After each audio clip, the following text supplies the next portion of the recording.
IAS prelims के पहले जैसे ही पीटी 365 को लॉन्च किया जाता है, स्टूडेंट्स में हेवॉक क्रिएट हो जाता है, फोमो की फील आने लग जाती है, फियर ऑफ मिसिंग आउट, कि यार मेरे जितने भी दोस्त हैं वो सब इस पीटी 365 को जल्द से जल्द कंप्लीट कर रहे हैं, मैं इसे कैसे कंप्लीट करूं मुझे समझ नहीं आ रहा। और मेरे दोस्तों ने कंफ्यूज अलग कर रखा है।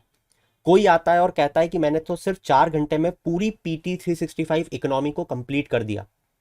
वहीं दूसरा दोस्त आता है, वो कहता है मुझे तो 20 घंटे से भी ज्यादा लगे। और एक धुरंधर आया, उसने कहा कि पीटी 365 को मैंने न्यूज़पेपर के साथ में कनेक्ट कर दिया, हर टॉपिक को जो उसमें पूछा गया है या गिवन है, प्लस उसको मैंने स्टैटिक जो भी मैंने किताब पढ़ी थी इकोनॉमी उसके साथ लिंक कर कर पढ़ा, इसलिए मुझे 30 घंटे लगे। मगर उस 30 घंटे में मैंने पूरी इकोनॉमी को कंप्लीट कर लिया, अब मुझसे एक भी क्वेश्चन प्रीलिम्स का नहीं छूटेगा। अब वो बेचारा स्टूडेंट परेशान कि मैं 4 घंटे में पढ़ूं, 20 घंटे में पढ़ूं या 30 घंटे में पढ़ूं, और इंटीग्रेटेड मैनर में पढ़ूं तो पढ़ूं कैसे, क्योंकि मेरे बहुत सारे बैकलॉग्स हैं, न्यूज़पेपर्स मैंने पढ़े नहीं है, स्टैटिक बुक मेरी कंप्लीट नहीं है, और अभी पीटी 365 का झमेला अलग, और बाकी सब्जेक्ट्स भी तो हैं, साइंस एंड टेक्नोलॉजी, एनवायरमेंट, उन्हें कौन पढ़ेगा। तो यहां पे मैं आपके लिए हर सब्जेक्ट का एक वन स्टॉप सॉल्यूशन लेके आया हूं। ये एक ऐसा सॉल्यूशन है जिसको इंटीग्रेटेड मैनर में आप हर चीज को कवर कर सकते हो इसके थ्रू। यही नहीं, जो सबसे क्रूशियल पॉइंट है इस एग्जाम का, आप सबसे कम टाइम लगा के मैक्सिमम आउटपुट को लेके निकलोगे अपने किसी भी कॉम्पिटिटर से। आप कंपेयर कर लेना। अगले 15 मिनट में मैं आपको आपके हर सवाल का जवाब दे दूंगा। शुरू करता हूं एग्जाम्पल के थ्रू। देखो, अगर आप ध्यान से देखोगे इस टेबल ऑफ कंटेंट को, तो इस टेबल ऑफ कंटेंट में आपको एक चीज देखने को मिलेगी कि यहां पे मॉड्यूल वाइज इकोनॉमी को डिवाइड किया हुआ है। Am I right? Yes of course. जैसे कि अगर आप देखोगे तो यहां पे एक मॉड्यूल बात कर रहा है बैंकिंग एंड मॉनेटरी पॉलिसी के बारे में, ठीक है। दूसरा मॉड्यूल यहां पे बात कर रहा है फाइनेंस और टैक्सेशन के बारे में, बिल्कुल ठीक है। वैसे ही थर्ड जो मॉड्यूल है वो बात कर रहा है payment system and financial market के बारे में, फोर्थ बात कर रहा है एक्सटर्नल सेक्टर के बारे में। ऐसे करके आपको मॉड्यूल्स दिए गए, ठीक है। उन मॉड्यूल्स में आपको कुछ अलग अलग वेरिएंट टॉपिक्स दिए गए, बिल्कुल ठीक है। अब मैं आपको एक एक मॉड्यूल को उठा के कुछ एग्जांपल्स दूंगा और ये बताऊंगा कि ये जो आपके साथ इस पूरे कंटेंट में लगभग 12 मॉड्यूल्स दिए गए हैं, इन 12 मॉड्यूल्स को आप हर चीज को कनेक्ट करके, स्टैटिक बुक, इवन न्यूज़पेपर्स को भी कनेक्ट करके आप इस पूरी पीटी 365 को कंप्लीट कर लोगे सिर्फ 8 से 10 घंटे में। और उसके बाद आप मल्टीपल टाइम रिवीजन करोगे, मल्टीपल टाइम। मगर वो होगा कैसे? हियर इज द की, वो होगा माइंड मैप्स के थ्रू। अब मैं बताता हूं इसकी चाबी कहां है। तो देखो, जैसे कि आप यहां पे देख पा रहे हो, इस first module that is banking and monetary policy में जो पहला टॉपिक दिया है उसका क्या नाम लिखा हुआ है? उसका नाम लिखा है मॉनेटरी पॉलिसी ऑफ आरबीआई। अब क्या आप ये बात नहीं जानते कि मॉनेटरी पॉलिसी ऑफ आरबीआई अपने आप में एक बहुत बड़ा टॉपिक है? उस मॉनेटरी पॉलिसी में मेजरली आपको टूल्स पढ़ने होते हैं जिसके थ्रू इन्फ्लेशन को टारगेट किया जाता है रिजर्व बैंक ऑफ इंडिया के द्वारा। क्या आपने रिजर्व बैंक ऑफ इंडिया के मॉनेटरी पॉलिसी में ट्रांसमिशन में जो दिक्कतें आती हैं उसके बारे में नहीं पढ़ा है? ऑफकोर्स सबने पढ़ा है। तो आपको यहां पर अगर एक चीज नोटिस कर पा रहे हो आप कि ये भी तो एक टूल ही है, वेरिएबल रेपो रेट, बिल्कुल वैसे ही जैसे रेपो रेट है, रिवर्स रेपो रेट है, सीआरआर, एसएलआर। तो कहने का ये मतलब है कि आप इस पर्टिकुलर टॉपिक को एक इंटीग्रेटेड मैनर में पढ़ोगे, न कि सिर्फ मॉनेटरी पॉलिसी को बेसिक बेसिक पढ़ लेना और वेरिएबल रेपो रेट को बेसिक बेसिक पढ़ लेना। आप इसे स्टैटिक के साथ में मर्ज करके पढ़ोगे। कैसे, वो बताता हूं। तो आपने जिस भी किताब से इंडियन इकोनॉमी पढ़ी है, आप सभी ने वहां पे मॉनेटरी पॉलिसी और फिस्कल पॉलिसी में डिफरेंस पढ़ा होगा सबसे पहले, और सीधे फिर आप कूद गए होंगे मॉनेटरी पॉलिसी के क्वांटिटेटिव और क्वालिटेटिव टूल्स पे। क्लियर? तो आपको सबसे पहले रिजर्व बैंक ऑफ इंडिया के सारे टूल्स पढ़ने, और उन्हीं टूल्स को पढ़ते पढ़ते वेरिएबल रेपो रेट भी आ जाएगा, तो आप उसको भी पढ़ लेना। अब यहां पे जब आप टूल्स को पढ़ोगे तो आपको कौन कौन से टूल्स पढ़ने चाहिए? सारे। फिर वो भले ही सीआरआर हो, वो भले ही एसएलआर हो। अब जैसे ही आप सीआरआर और एसएलआर पढ़ने जाओगे, आपको एनडीटीएल भी पढ़ना पड़ेगा, क्योंकि इसी असेट लायबिलिटी के प्रपोर्शन में सीआरआर और एसएलआर रखा जाएगा। अब जैसे ही आपने एनडीटीएल, सीआरआर और एसएलआर के बारे में पढ़ा, यहीं से आपको डीआईसीजीसी के बारे में भी पढ़ने को मिलेगा, deposit insurance credit guarantee corporation. ठीक है, तो क्या आप अभी तक ये समझ पा रहे हो कि आपकी एक एक लिंक जुड़ती जा रही है? आपने सिर्फ आरबीआई टूल्स को पढ़ना चाहा क्योंकि आपको वेरिएबल रेपो रेट पढ़ना है, उसको पढ़ने के लिए आपको ये सारी चीजें पढ़नी पड़ गई और आपके देखते देखते सारे आरबीआई टूल्स खत्म हो जाएंगे।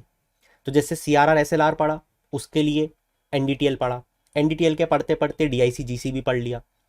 इसी के साथ फिर liquidity adjustment fund facility, repo rate, reverse repo rate को पढ़ लिया, मार्केट रेपो रेट को पढ़ लिया।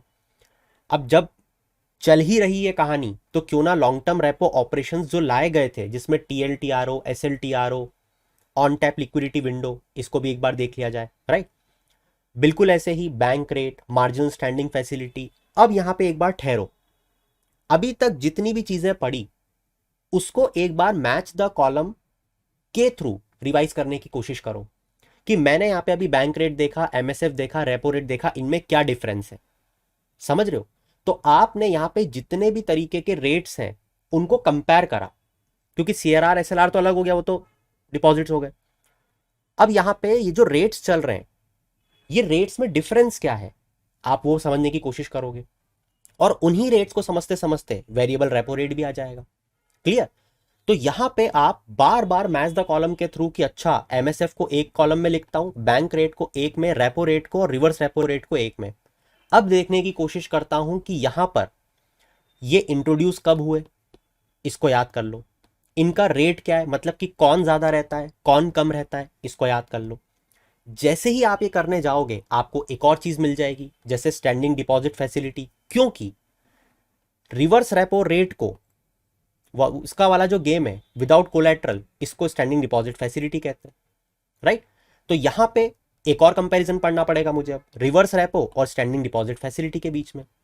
अगेन रिपीट करो, हम लोगों ने कितने सारे डिफरेंसेस देख लिए अभी, bank rate, MSF, repo rate, reverse repo rate. अब रिवर्स रेपो रेट की जगह स्टैंडिंग डिपॉजिट फैसिलिटी, तो रिवर्स रेपो रेट और स्टैंडिंग डिपॉजिट फैसिलिटी के बीच में मैच द कॉलम में डिफरेंस। अगर आपने ये सब पढ़ लिए तो आप सोचो अभी तक आप कितने सारे क्वांटिटेटिव टूल्स को एग्जाम पर्सपेक्टिव से पढ़ चुके हो। क्या आप ये बात समझ पा रहे हो? ठीक है, अब यहां पे रुको, अभी आपके क्वांटिटेटिव टूल्स ऑलमोस्ट ओवर हो गए। अब आ जाओ आप क्वालिटेटिव टूल्स पे। मैंने ओपन मार्केट ऑपरेशंस वो सारे छोड़ दिए अभी। क्वालिटेटिव टूल्स तो बिल्कुल ही छोटे से, 5-7 पढ़े, काम खत्म। अब क्या आपने एक चीज समझी कि आपने ये जो मॉनेटरी पॉलिसी में आरबीआई के tools the variable repo rate को पढ़ने के लिए, वो सारे टूल्स पढ़ लिए। ठीक है, अभी रुको, अभी चीज खत्म नहीं हुई है। अब इसमें हम दूसरा पार्ट उठाएंगे, कौन सा? मॉनेटरी पॉलिसी वाला। तो अब यहां पे आप मॉनेटरी पॉलिसी में क्या पढ़ सकते हो? मॉनेटरी पॉलिसी कमिटी के बारे में पढ़ सकते हो। मॉनेटरी पॉलिसी कमिटी को जैसे ही पढ़ोगे तो आपको इन्फ्लेशन टारगेटिंग पढ़ना पड़ेगा। क्यों? क्योंकि इसको यही तो मैंडेट दिया गया है, आपका ये कवर हो जाएगा। क्लियर? जैसे ही आप monetary policy committee, inflation targeting को पढ़ रहे हो, इन्फ्लेशन जैसे ही आया, इन्फ्लेशन से फाइट कैसे करती है आरबीआई, वो पढ़ लो। जैसे इन्फ्लेशन से फाइट करने के लिए पढ़ोगे, डिफ्लेशन क्या होता है इसका डिफरेंस देख लो। डिफ्लेशन और इन्फ्लेशन से अलग तरीके से कैसे फाइट करती है आरबीआई, वो देख लो। क्योंकि मॉनेटरी पॉलिसी के ट्रांसमिशन में रिजर्व बैंक ऑफ इंडिया को बहुत दिक्कतें आती हैं, इसीलिए मॉनेटरी पॉलिसी ट्रांसमिशन के जो मेजर कीवर्ड्स होते हैं आपको वो पढ़ के जाना चाहिए, जैसे base rate, MCLR, marginal cost of fund based lending rate, जैसे अभी जो रिसेंट में चल रहा है एक्सटर्नल बेंचमार्किंग, ये कौन सी कंपनी करती है, ये सारी चीजें। अगर आपने ये कवर कर लिया तो आपने मॉनेटरी पॉलिसी का बहुत मेजर पोर्शन कवर कर लिया है। फिर जो क्वेश्चंस प्रीवियस ईयर में मॉनेटरी पॉलिसी में पूछे गए, थोड़ी सी उन पे पकड़ बना लो। जैसे hawkish, dovish accommodative monetary policy stance क्या होता है, आपको इसके बारे में पढ़ के जाना चाहिए। यूपीएससी ने एक बहुत ही टफ क्वेश्चन फ्रेम करने की कोशिश करी थी reserve bank of India sterilisation में प्रीवियस ईयर में, आपको इस पर कमांड करके जाना चाहिए। तो ये जब आप मॉनेटरी पॉलिसी में एक साथ सब चीजों को पढ़ोगे ना, तो आपके प्रीवियस ईयर क्वेश्चंस के टॉपिक भी कवर होते जाएंगे और जो पीटी 365 है वो भी कवर होती जाएगी। इसी के साथ अब आप सेकंड स्टेप पे उतरोगे, जहां पे आप टॉपिक्स को मर्ज करोगे। क्योंकि आप मॉनेटरी पॉलिसी पढ़ रहे हो, रिजर्व बैंक ऑफ इंडिया पढ़ रहे हो, तो तुरंत से भी जल्दी आप लोगों को रिजर्व बैंक ऑफ इंडिया के द्वारा जो सरप्लस ट्रांसफर किया जाता है उसके बारे में भी पढ़ लेना चाहिए। उसके कीवर्ड्स पढ़ने, जैसे रिजर्व बैंक ऑफ इंडिया का जो सरप्लस ट्रांसफर है ये कौन से सेक्शन ऑफ आरबीआई एक्ट में दिया गया है? ये जो reserve bank of India surplus income को ट्रांसफर करती है, इसके इनकम सोर्सेस कौन कौन से हैं रिजर्व बैंक ऑफ इंडिया के, ये क्वेश्चन पे आंसर फाइंड आउट करने की कोशिश करो। साथ ही देखने की कोशिश करो कि ये जो income reserve bank of India के पास आती है ये अपने फंड्स को कहां कहां पे एलोकेट करते हैं। समझ आ रही है आपको बात? इन सब चीजों को अगर आप इस माइंड मैप के थ्रू पढ़ना चाहो तो वो तो मैंने आपको दे ही दी। बाकी स्टूडेंट्स इन चीजों को एक एक घंटे में पढ़ेंगे, आप इन माइंड मैप्स के थ्रू 10-10 मिनट में उसको पढ़ के निकलते जाओ। क्लियर? अब जैसे रिजर्व बैंक ऑफ इंडिया के बारे में पढ़ रहे हैं तो प्रीवियस ईयर में और कौन से क्वेश्चंस पूछे हैं कि जो असेट होता है रिजर्व बैंक ऑफ इंडिया का उसमें कौन कौन सी चीजें आती हैं, जो लाइबिलिटीज होती हैं आरबीआई की उसमें कौन कौन सी चीजें आती हैं। गिनती की चीजें पढ़नी है, फटाफट फटाफट 3 पढ़ ली, ये 5 पढ़ ली, बस यही ऊपर की चीजें प्री में पूछेगा वो। समझ आ रही है आपको बात? फिर जैसे जैसे आप आगे बढ़ोगे आपको टॉपिक्स को इंटीग्रेट करना है। जैसे आपने यहाँ पे मिबॉर देखा, multi bank inter bank outright rate, आपको तुरंत याद आना चाहिए 1 मिनट, ये लिबॉर जो होता है क्या ये बंद हुआ है? इस लिबॉर से ही जो कि लंदन बेस्ड था मिबॉर कनेक्टेड था।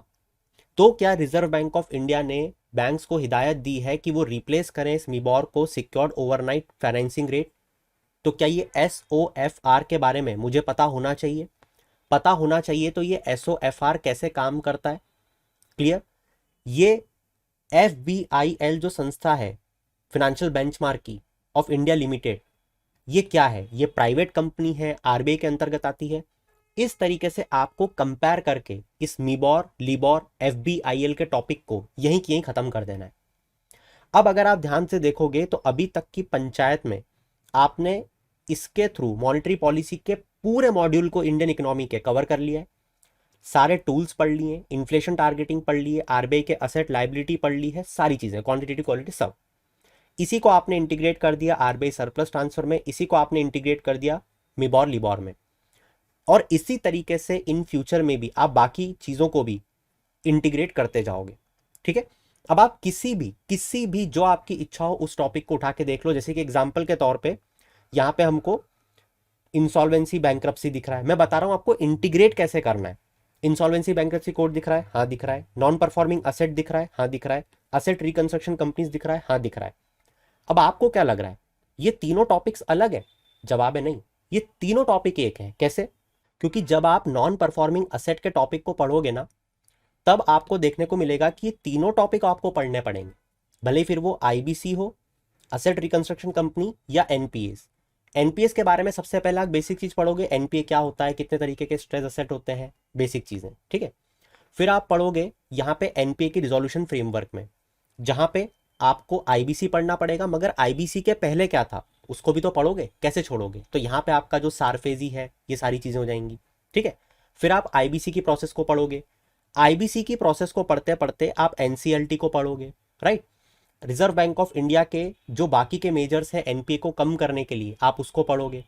आप पढ़ोगे यहाँ पे प्रिफरेंस ड्यूरिंग लिक्विडेशन की, जब लिक्विडेट होती है कोई कंपनी तो उसकी क्या प्रोसेस होती है, ये सारी चीजें आपको पढ़नी पड़ेंगी। तो आपका न चाहते हुए भी जो स्टैटिक पोर्शन है इंडियन इकोनॉमी का वो तो अपने आप ही कवर हो रहा है। अब अगर आप इंसॉल्वेंसी बैंक्रप्सी कोड को पढ़ रहे हो, समझना, अभी आपने पढ़ा आईबीसी को, है ना, अभी आपने एनपीएस को पढ़ा, तो क्या आप असेट रिकंस्ट्रक्शन कंपनीज को छोड़ दोगे क्या? यहां पे आपका कॉन्सेप्ट आएगा बैड बैंक का।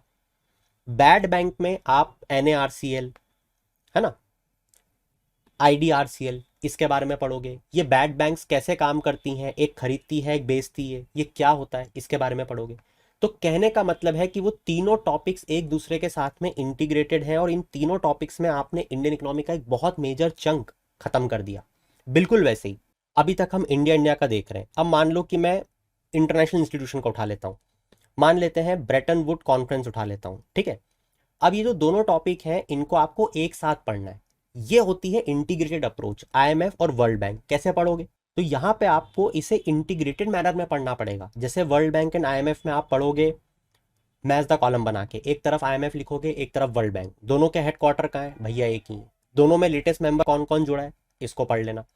आईएमएफ का मेजर काम क्या है, कौन से मेजर आर्टिकल से ये बने हैं, कौन कौन से मेंबर कंट्रीज हैं, क्या ये काम करते हैं, बस लोन कौन देता है, डेवलपमेंटल वर्क कौन करता है, ये चीजें। फिर आप पढ़ोगे दोनों के ग्रुपिंग्स के बारे में, जैसे वर्ल्ड बैंक के ग्रुप में कौन कौन सी संस्थाएं आती हैं, वर्ल्ड बैंक का स्ट्रक्चर क्या है, क्लियर।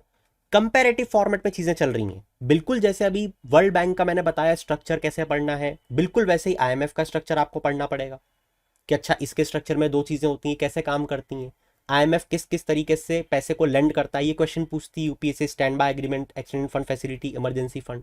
समझ आ रही है आपको बात?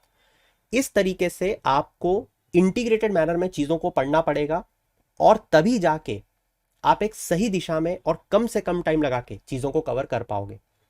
तो आप किसी भी टॉपिक के अगर माइंड मैप को देखना चाहते हो, किसी भी टॉपिक के, तो आप टेलीग्राम चैनल को ज्वाइन कर सकते हो, बुद्धि आईएएस एकेडमी, नीचे लिंक भी मेंशन है। टेलीग्राम चैनल को जाके देखो, आपके दिमाग के तार हिल जाएंगे, क्योंकि ये जितने भी टॉपिक्स हैं मैंने आप लोगों के लिए बहुत ही क्रक्स माइंड मैप्स डेवलप कर दिए हैं। कुछ टॉपिक्स को अपडेट करना है, वो मैं कर रहा हूं बहुत ही क्रक्स मैनर में। हम सिर्फ कुछ चुनिंदा घंटों में इस पूरे इंडियन इकोनॉमी को रगड़ के रख देंगे, विश्वास मानो।